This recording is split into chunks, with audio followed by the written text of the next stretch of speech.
There were big changes in available ethylene capacity last week, but expect a quiet end to this week. The Petrochemical Weekly Update starts now. On April 12th, the U.S. Energy Information Administration released a report on U.S. petroleum trade balances. It may not come as a surprise to you, but the U.S. increased both imports and exports of petroleum products in 2021. This chart from the EIA shows the U.S. gross and net petroleum product trade from 2011 through 2021. In 2021, exports averaged 5.7 million barrels per day for an increase of 360,000 barrels per day from 2020. During the same period, imports averaged 2.4 million barrels per day for an increase of 371,000 barrels per day from 2020. Why? The EIA cites one factor as increased economic activity both domestically and abroad. If you dig a little deeper into the data, you see that propane exports surpassed all other petroleum product exports for the second consecutive year. Increased propane production and expanded export facilities all contributed to this increase.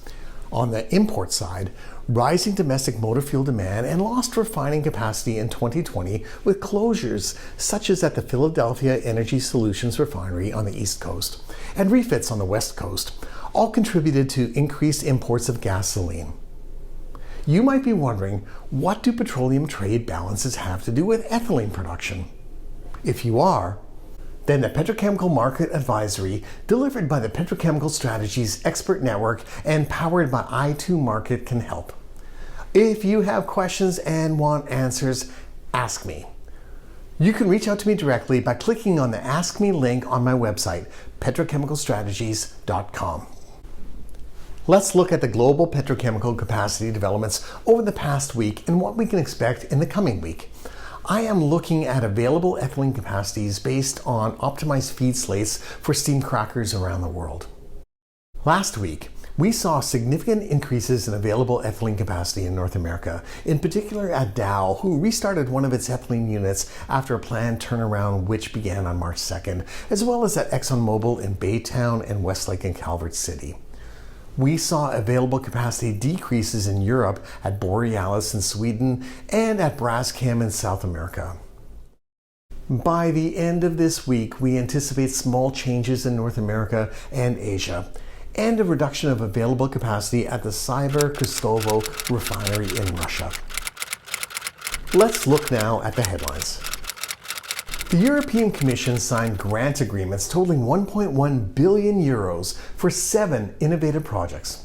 These projects are set to reduce carbon dioxide emissions by over 76 million metric tons over their first 10 years of operations. The projects deploy innovative technologies across the hydrogen, steel, chemical, cement, solar, biofuels, and carbon capture industries.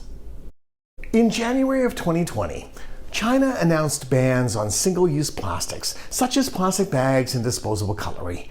This triggered a boom in production of alternatives, including, in particular, biodegradable plastics. A couple of months back, the National Development and Reform Commission and the Ministry of Ecology and Environment published plans for tackling plastic pollution through 2025. However, the report was notably quiet when it came to biodegradable plastics. According to China Dialogue, fuzzy definitions and standards for what is a biodegradable plastic are to blame. And finally, in the news, Goodyear is researching the feasibility of sourcing natural rubber from dandelions. Dandelions reach maturity in about 6 months versus rubber trees, which take 7 years, and dandelions can grow in much harsher conditions than rubber trees.